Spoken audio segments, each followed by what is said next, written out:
All right, so let's get started. And again, if you can take out your phones and shut them off so that we're not disturbed.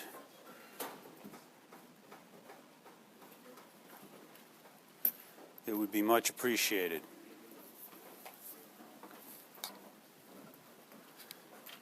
So we're going to move into integrals today. Are there questions on derivatives that you still may have from last week? Yes? I mean, like, I never really took calculus, so I don't... Oh, you will. I know, but when I was doing the homework, I wasn't, like, too sure, like, how to do them entirely, so... I mean, like, during recitation, like, they explained it to us very well, so... Okay. But I just was, like, kind of concerned, like, last week during lecture, it's like, oh, geez. Well, I'm not sure I'm not sure what the question is. Well, I'm not, like, I was looking over, like, the integration thing, and I guess, like, I'm asking if you could go over, like, how to do them a little more. I know, like, the whole point of it isn't to know how to do it, but just to, like, maybe go step by it. okay. So in terms of derivatives, I mean, you've got the in the back of the book, there's an appendix that has the various rules for taking derivatives. And there's also a brief, some brief information on how to do integrals. In terms of general derivatives, you know, x to the n, the derivative of x to the n is n times x to the n minus 1, right? The rules for derivatives of trigonometric functions, you just got to memorize them. In terms of integrals, it's similar. The rules are similar. They're the opposite. It's just backwards. And really, you're just going to have to memorize the rules, I think. Okay. Question here. On the homework, there's a problem like t cubed times e to something. So there's two exponents. I didn't have to do that. I had to look that up. Right, so t cubed times e to the x is going to be, the derivative of that is the same as the derivative of, it's the product rule, right? So it would be the derivative of t cubed times the derivative of e to the x plus e to the x times the derivative of t cubed. So it would be the same as if you had a derivative of x plus 10 squared times x minus 3 squared. You can use the same rule for that. Does that make sense? Okay.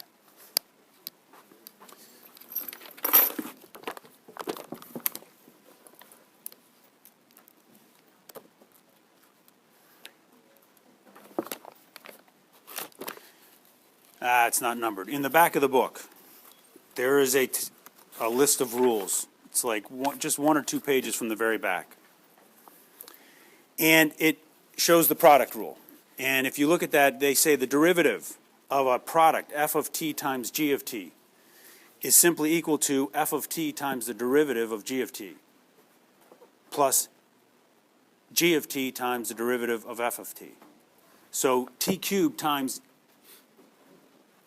e to the t is the derivative of, it's t cubed times the derivative of e to the t.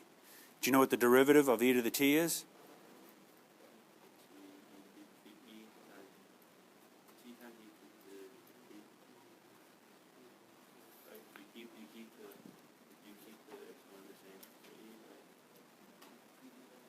So you're going to have to look that up. You've got to know that.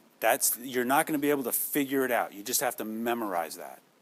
So take the first component times the derivative of the second plus the second component times the derivative of the first, and that's how you solve that problem. I haven't actually seen that problem, so I haven't solved it, but that's how you do products. Okay? Yes?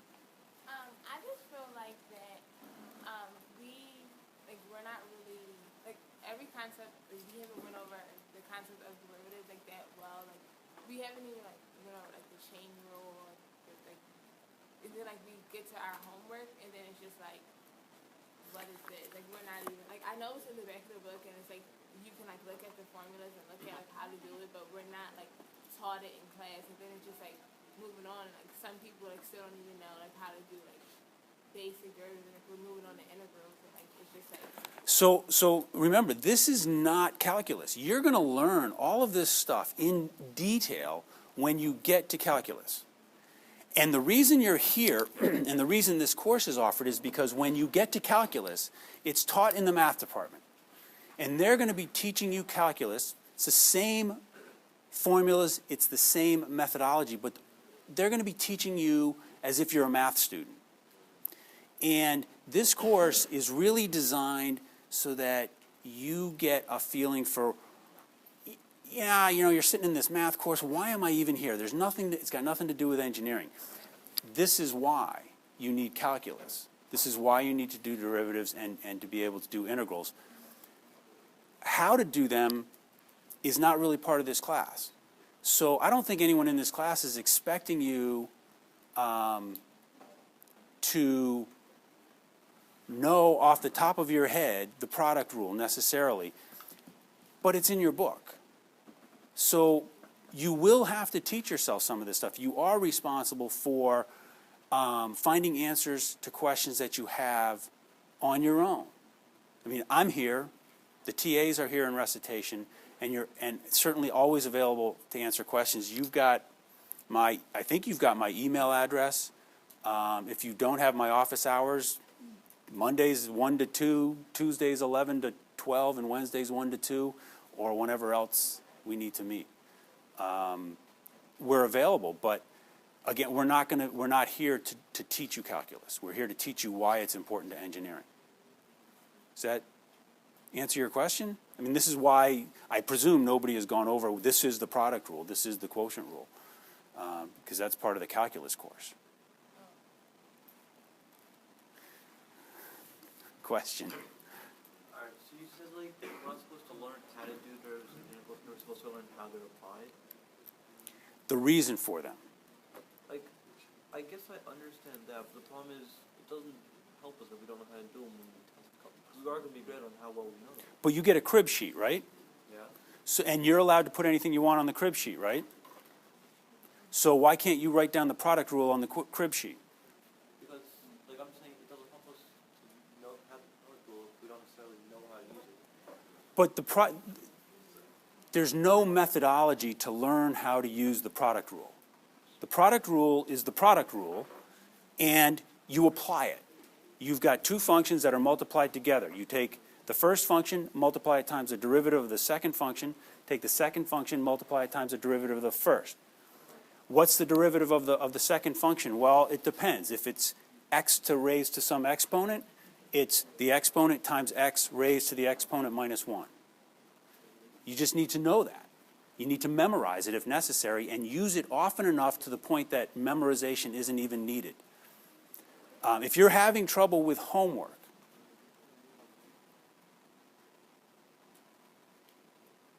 you should be doing your homeworks over and over and over and over. If you go through your homework problems once and don't really understand it and you stop and you turn it in, that's not sufficient. If you don't understand your homework problem when you're doing it, you need to talk to a friend, talk to a TA, talk to an instructor, and redo it.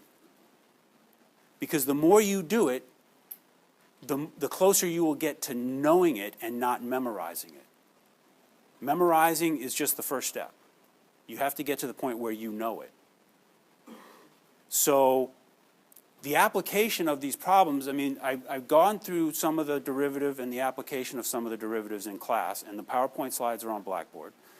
The video lectures, I guess, aren't quite up there yet, but they will be shortly. And you have a crib sheet. So I'm not sure what else we can do at this point, other than go talk to people when you have an issue. Make an appointment with me or with another instructor or the TA to ask those questions. Because again, we're not,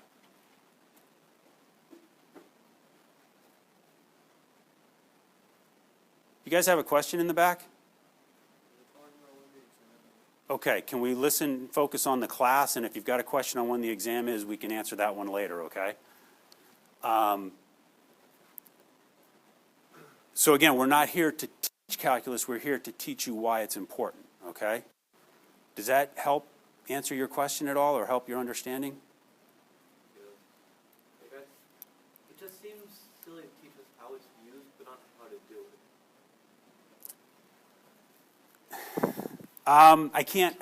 I can't answer that. I'm not sure, you know. I understand the frustration, but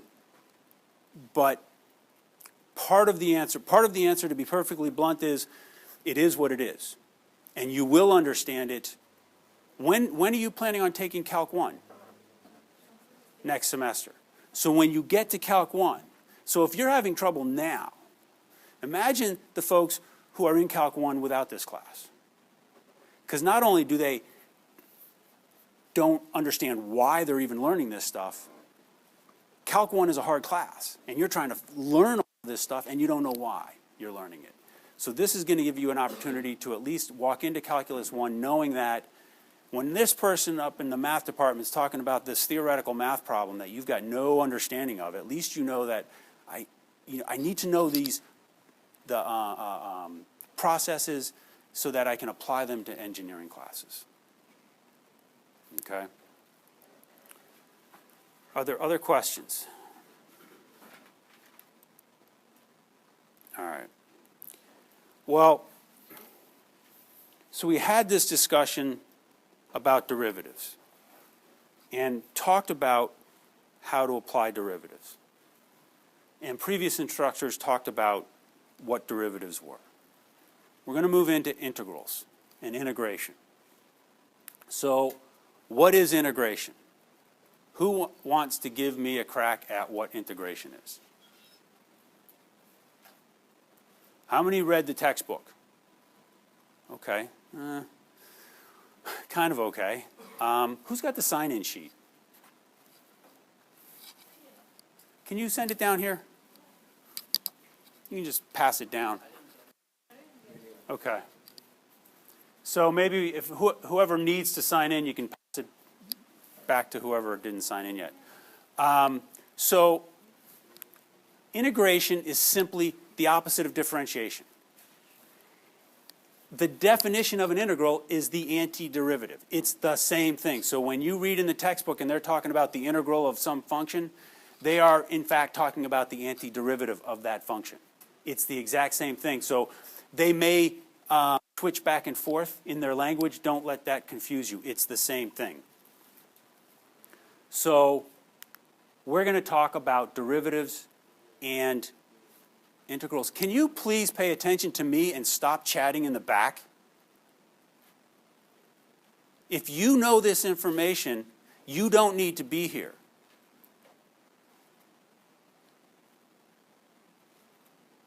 Is it okay if I go on and have your attention?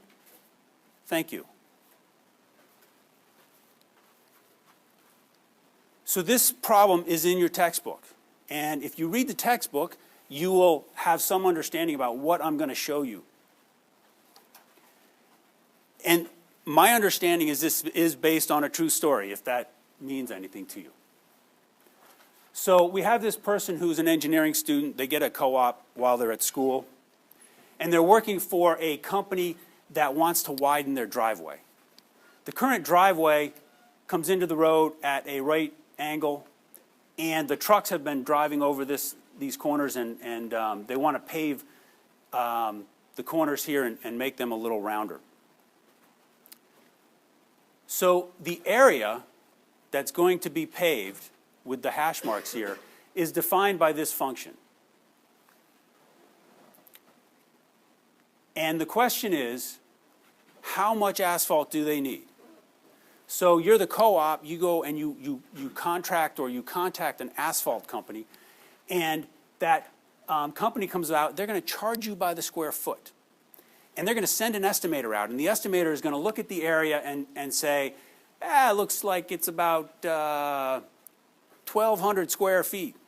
Or they're going to say, well, it looks like it's about 1,000 square feet or 800, whatever number. They're just going to eyeball it. They're not going to have a tape measure. They're not going to be out there with calculators. They're just going to be eyeballing it. So you want to figure out a method to estimate the area so that you know if this estimator knows what they're doing and that they're not overcharging you. So how could you estimate that area mathematically? What could you do? Yes, in the back.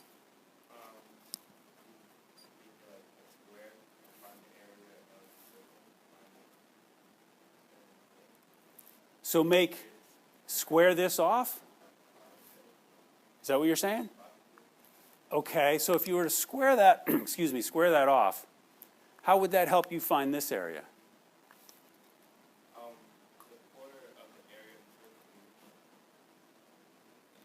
Did you read the book? Oh, all right, well, so you're jumping way ahead of me. You're giving away the answer to the... you are right. So the simple way to do this, look, it's 50 by 50. You can figure out the area of that square is 50 by 50 and subtract the area of this quarter circle, and that'll give you this area. No calculus needed. Simple algebra, a little bit of trigonometry, no big deal. But we're going to go through the integration and the calculus anyway because this is a really simple problem. That wouldn't necessarily work if this was not a square sort of simple geometry here. So if you don't do it that way, what's another method that you could use? Didn't they like use rectangles on the side? Right. So you could estimate this area by drawing a series of small triangles, right, that come up to this curve. And then you've got a series of, not triangles, rectangles. It's easy to figure out the area of a rectangle. You sum up all the areas of the rectangle, and it gives you an estimate of that. So that's what your coworker says. This person who maybe has been working for a couple of years, maybe graduated in 2010 or 2012. And so here's the series of rectangles. Each rectangle is some width, which is defined as delta x, and its height is y, and y is going to be defined by that equation. So if we can figure out what y is for each of these rectangles, and we can multiply it by delta x, which is simply, how many rectangles are you going to put in here? 1, 2, 5, 100? However many rectangles you want, take 50 divided by that number of rectangles, and that'll tell you how much delta x is. So again, we need to figure out what y is, and y is simply defined by this equation, so we can rearrange this equation and come up with this function of y in terms of x. It's minus the square root of 2,500 minus x minus 50 squared, and then we add 50 to that. So that's just straight up algebra. If this is the function that defines this curve, and you solve for y, does that negative sign belong there? Why is that negative sign there?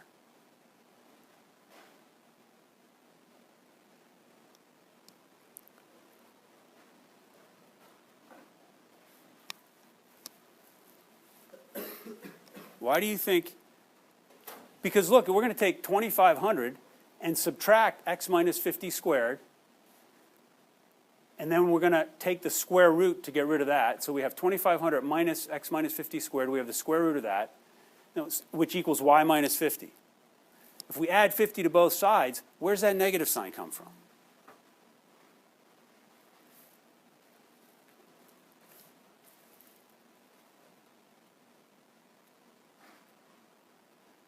So let me ask you this. What's the square root of 25? Plus or minus 5. So we're going to take the square root of this, and it could be plus or minus some number. So why do we only want the negative square root?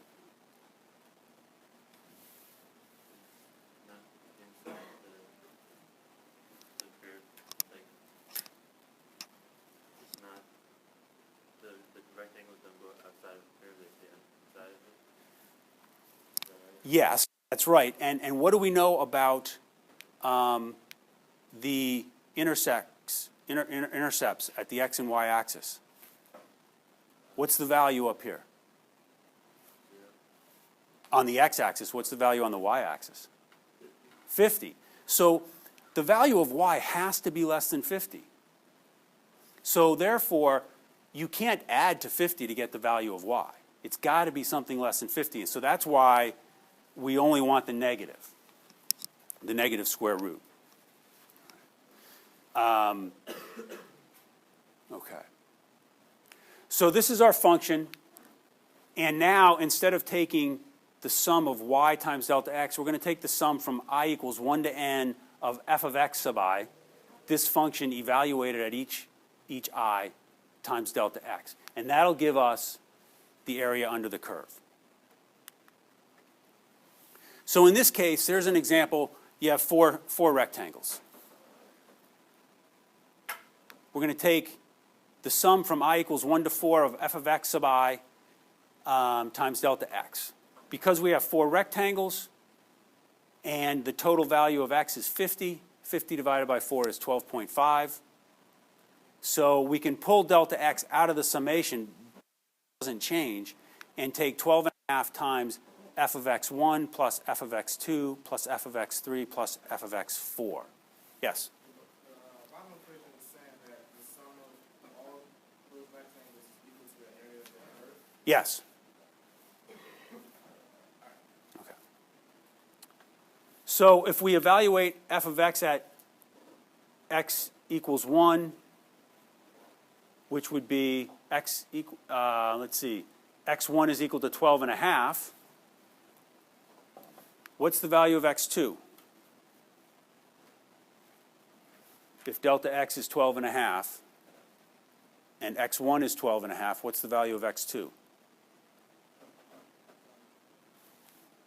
25.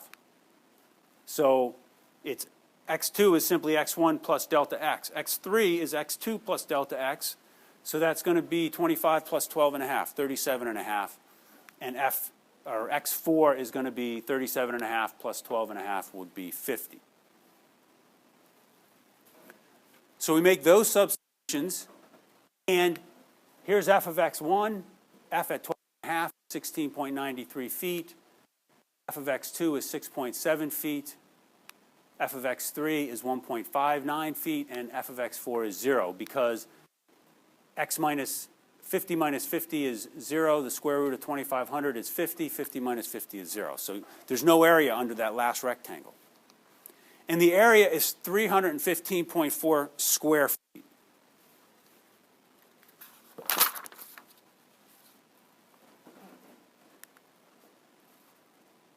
What can you say about that area? Yes? Is there any reason why we would use this method rather than doing like a square? It's just being well complicated. In this example, it would be simpler to solve the solution the first way that this gentleman pointed out. It would absolutely be simpler to do that. But doing it that way is never going to be able to demonstrate the benefits of integration. And what I'm talking about here is integrals and integration in engineering. So this is going to get you to that point. What he was talking about won't get you there. And in more complicated situations, if this was not a simple quarter circle, you couldn't do that methodology. This could have been some sort of parabolic curve. And you would not be able to take some quarter circle minus from a square to get the area, right? Okay. Question here? Okay. So what can you say about the area? So we take four rectangles and we come up with an area of 315 square feet. It's way less. I mean, look at all this area you're missing. So it's very much less than the true estimate. How could you make it better? Let somebody else answer. In the back, in the red. Yeah, so what would happen if you used 8 rectangles instead of 4, or 50 rectangles, or 100 rectangles? It would still be less than the actual true value, but it would be much closer. Right. All right. So if we look at, and this is MATLAB, and I don't know if MATLAB's on this computer. If it is, I will run this program. Let me see. Oh, look at that.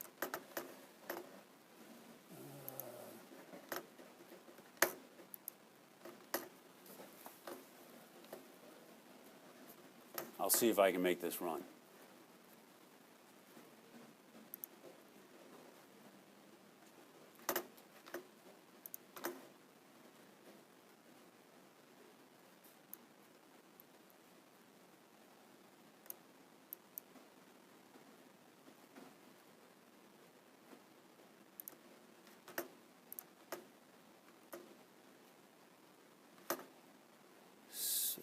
So this is a program that simply looks at this problem and plots out the total area estimate for various numbers of rectangles.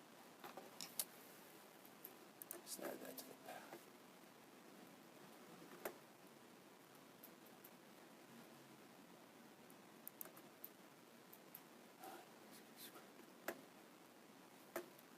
What? All right, well, I don't know what's going on with this computer. It doesn't want to use my script, which worked perfectly well earlier.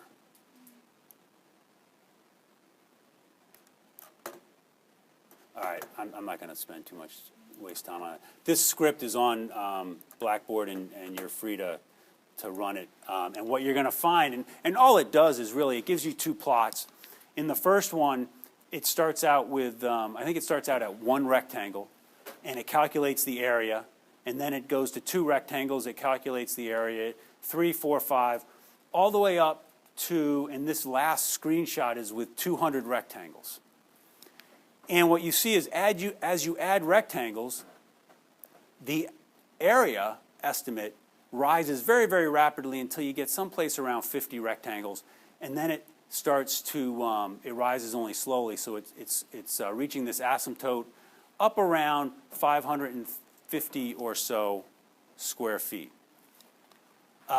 So here you got MATLAB that tells you clearly that if you add more rectangles, you get a larger number that's approaching the true value. So this is where integration comes in, because what we see is that the true area is an infinite number of rectangles. If you could do this methodology that we just went through for an infinite number of rectangles, you will get the true area under this curve. And that is defined as the limit as n approaches infinity. We did an example with n equal to 4. Well, if you take this summation to infinity for I equals 1 to n, f of xi times delta x, you will get the true area. And that's the definition of an integral. The integral from a to b of f of x dx is defined as the summation as n approaches infinity of f of xi delta x. That's the definition of an integral. So regardless of what that function is, if you can define that line, then you can determine the area under that line without going through this estimation of rectangles or trying to find some simple geometric relationship.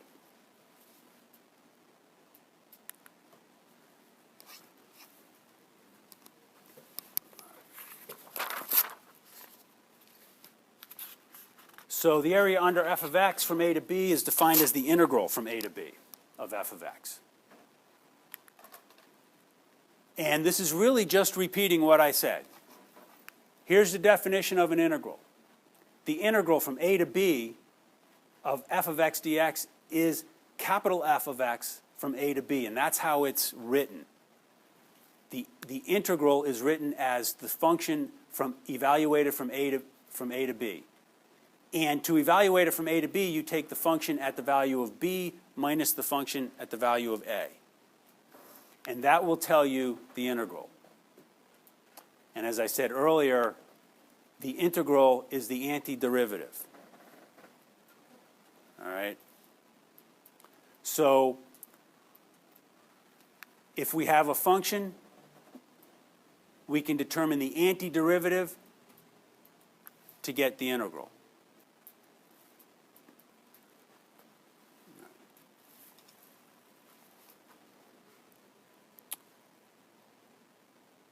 Now, I'm going to point this out. This has limits on it from a to b, x equals a to b. That means that this is a definite integral. There are definite integrals and indefinite integrals. This is a definite integral.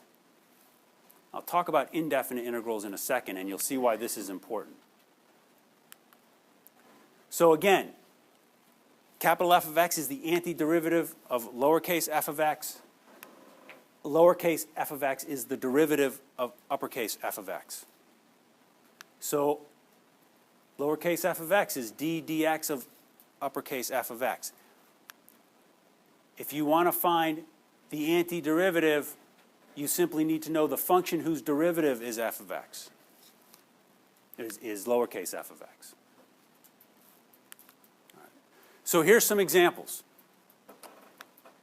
If f of x is sine of x, the antiderivative of f of x is minus cosine of x plus c. And I'll get to the c part in a second. The function whose derivative is sine of x is minus cosine of x. There's not a way to analyze that. There's not a way to solve that. You've just got to know that. In contrast, the function whose derivative of x is x, the function whose derivative is x squared is 1/3 x cubed. Because if you take the derivative of this, 1/3 x cubed, the derivative of that is 3 times 1/3 x squared, right? You multiply by the exponent and then reduce the exponent. And if you do that with this, you come up with that. So the antiderivative of x squared is 1/3 x cubed plus c, and that's important. So here's a more general rule. X to the n, the antiderivative of x to the n is 1 over n plus 1 times x to the n plus 1 plus c. These are indefinite integrals. There are no limits on these integrals. This is not, we're not taking the integral of sine of x from 0 to 1 or from pi over 2 to 2 pi. So therefore, because there's no limits, they're known as indefinite integrals. And if it's an indefinite integral, you've got to add this value of c, which is known as an integration constant.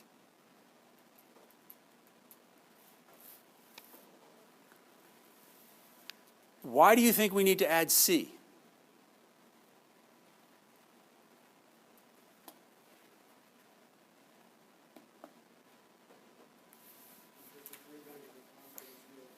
Because the derivative of a constant is 0. What's the derivative of this equation? Minus cosine x plus c. The derivative of that equation is sine x. C could be 0, minus 10, e to the power y. It could be anything that's not a function of x. So if the derivative of this is sine of x, then the integral of sine of x is this minus cosine x plus some constant that we don't know. Yes? But the sine of x or omega x is actually -1 over x. Let me see. -1 over x cosine of x. So in table 9.1 of your textbook, they have a function of sine omega x. In this case, omega is 1. So we'll pull, it's -1 times cosine of, okay? All right. So we need these constants for indefinite integrals. Let me go back to here. When we have a definite integral, we don't need to use the constant. We don't need to bother with the integration constant. Why not? What's going to happen if we include an integration constant in here?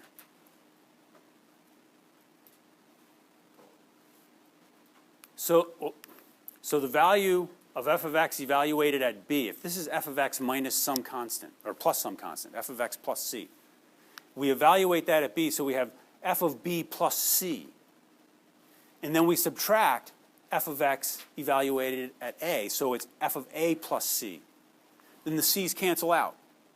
So you don't have to worry about an integration constant if it's a definite integral, because when you evaluate that integral, the c's, the constants are going to cancel out.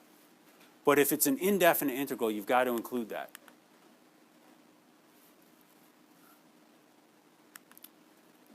Okay. And so this just sort of describes what we just talked about here, why you need this value of c. All right. So again, reiterate and reinforce. The two functions are inverses of one another. F of x, lowercase f of x, is the derivative of uppercase f of x. The integral of f of x is equal to uppercase f of x. They are inverse functions.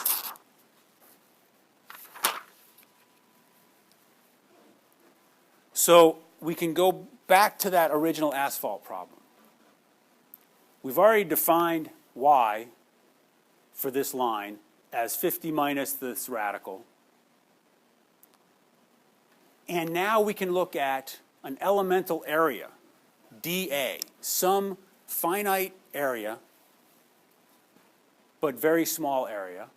And that area is defined as y times dx. So instead of using delta x, we're going to use dx. So it's the height y times dx. And that's equal to f of x dx, and this is f of x.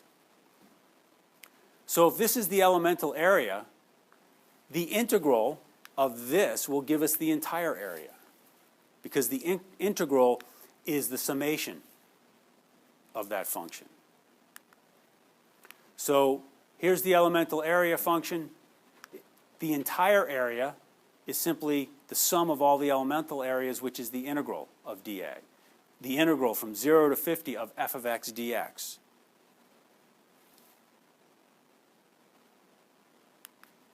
So we can go through the math and try and solve this. The integral of f of x dx. It's this integral times dx from 0 to 50. So in this case, we've got two functions in this integral. There's 50 and then there's the radical. So we're going to take the integral of 50 minus the integral of this radical. And when we do that, what's the integral of 50 dx? So we need to find a function whose derivative is 50. So what's the integral of 50? It's not 0 because, all right, so if it was 0, what's the derivative of 0? It's 0, right. So we want a function whose derivative is 50 in terms of x. So who said that? 50x, right? Because the derivative of x is 1. Well, 50 times x, the derivative of that will be 50. All right. So we're going to, the integral of 50 dx is equal to 50x, and we're going to evaluate that from 0 to 50. And then we're going to try to evaluate this integral, the square root of 2500 minus x minus 50 squared dx from 0 to 50. That's a really hard integral. You're never going to figure that one out. There's only two ways to solve that integral. The first way is to use MATLAB. The second way is to use an integral table. And I don't know if they've got them here in your text, if they're that detailed or not. I don't believe they are. I don't see anything that jumps out at me for integration here. So if you're interested in knowing how to do that using an integral table, I can post that on Blackboard. I don't have it here in front of me. The integral table is you find a function that looks sort of like this, and then you apply that integral to this function. And I'll post this in the Blackboard slides when I do that. So if you don't have that table of integral, you can use MATLAB to solve that. And let me see if I can do that in MATLAB. if I step up, that figures.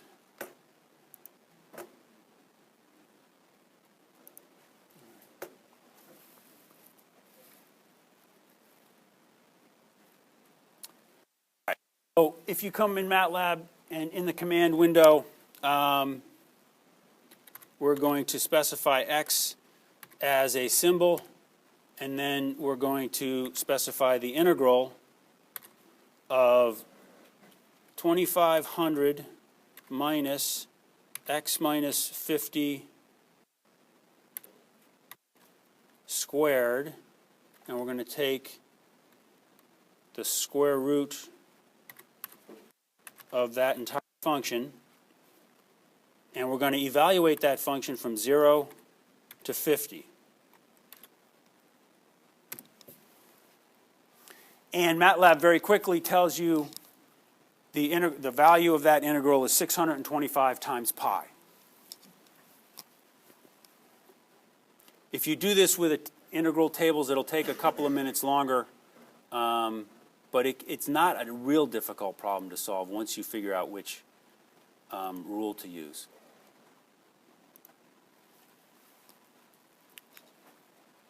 So the value of 50x from 0 to 50 is 2500, and the value of this integral is 625 pi, which comes out to 536.5 square feet. When we did the series of rectangles, we got up to 200 rectangles, and the value was about 530 square feet, which isn't too bad of an estimate. But this is the actual value of that. Now, in the textbook, what they tell you, after you read through all of this, they get to this really simple solution. And they say, look, 50 by 50 is a square, and within that square you've got a quarter circle inscribed, and all you want to do is know the area of the square not covered by that quarter circle. Well, the area of a quarter circle is a pretty straightforward trigonometry math problem, and it comes out to 625 pi.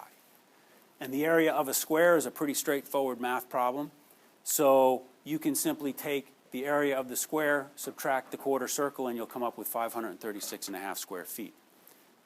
The point of this is that calculus is a tool. It's not appropriate to use it for every single problem. If you can solve a problem without using calculus in life, not in this class, but in life, don't use calculus. In this class, if the problem says use calculus, you got to use calculus. But, you know, look, if you're going to hang a poster on a wall and you got a sledgehammer and you got thumbtacks, are you going to pound a nail into your wall with the sledgehammer, or are you going to use the thumbtacks and push them in with your thumb? You got to choose the right tool. And not every tool is appropriate for every problem. So that's all they're trying to point out here. Are there questions on this? Does this make sense?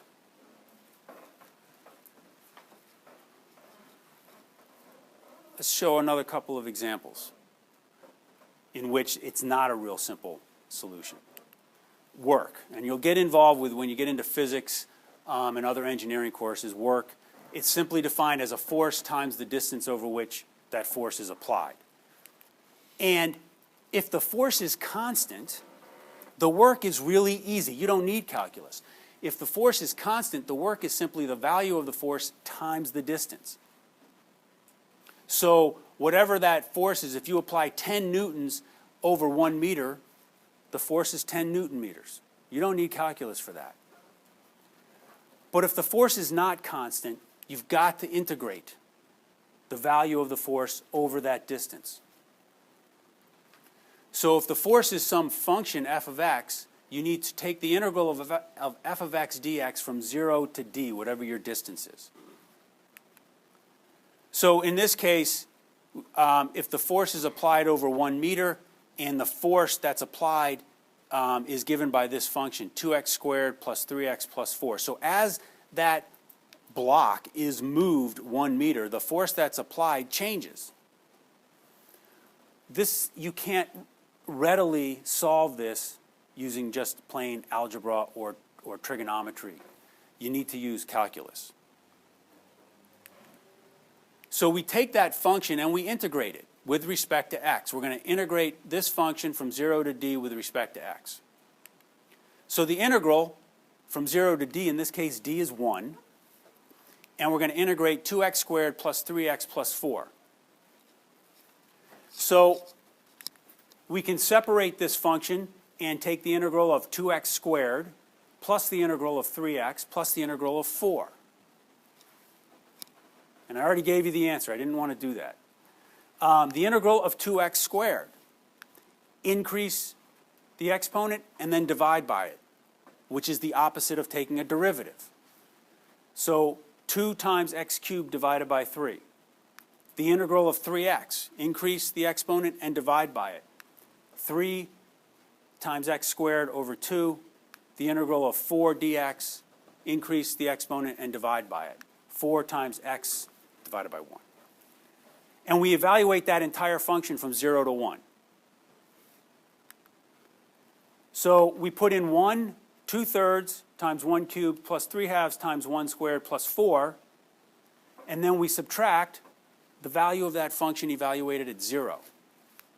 2/3 times 0 plus 3/2 times 0 plus 4 times 0. It's 0. We do that math and we come up with about 6.17 Newton meters. You can't solve that by taking the area of a quarter circle and subtracting it from the area of a square. You've got to use integration for this. One more quick example, a little bit more complicated function for the force. So in this case, the force is a function of the sine and the cosine. But it's the same process. And if you can take the derivative of this, you can take the integral of that. Whoops. So again, it's going to be the integral from 0 to 1 of this function.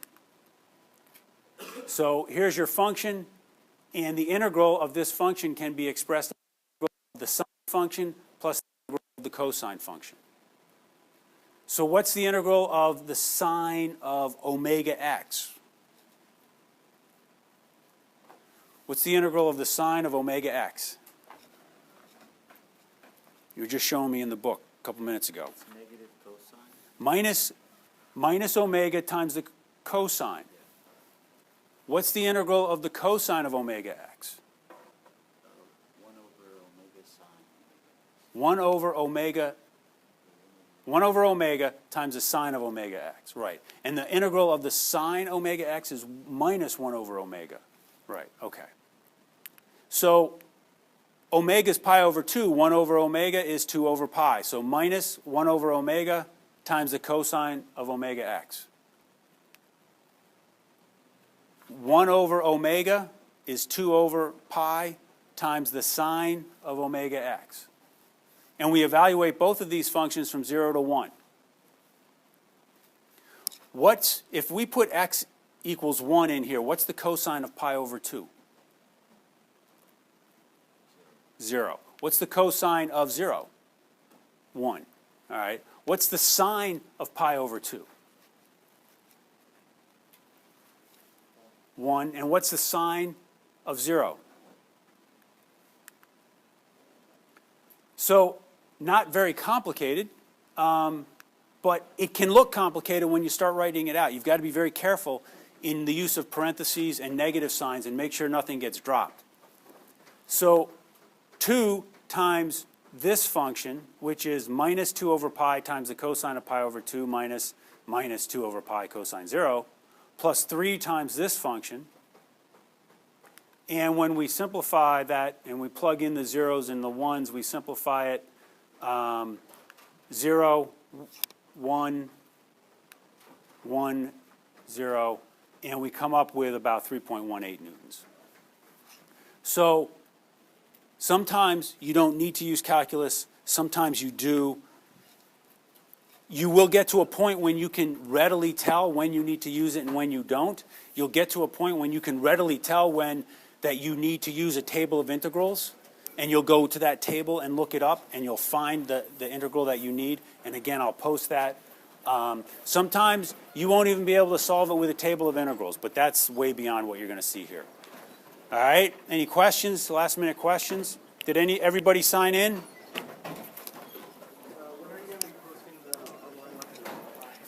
The PowerPoints are available now, except for today. The video lectures will be posted shortly, I think by the end of the day.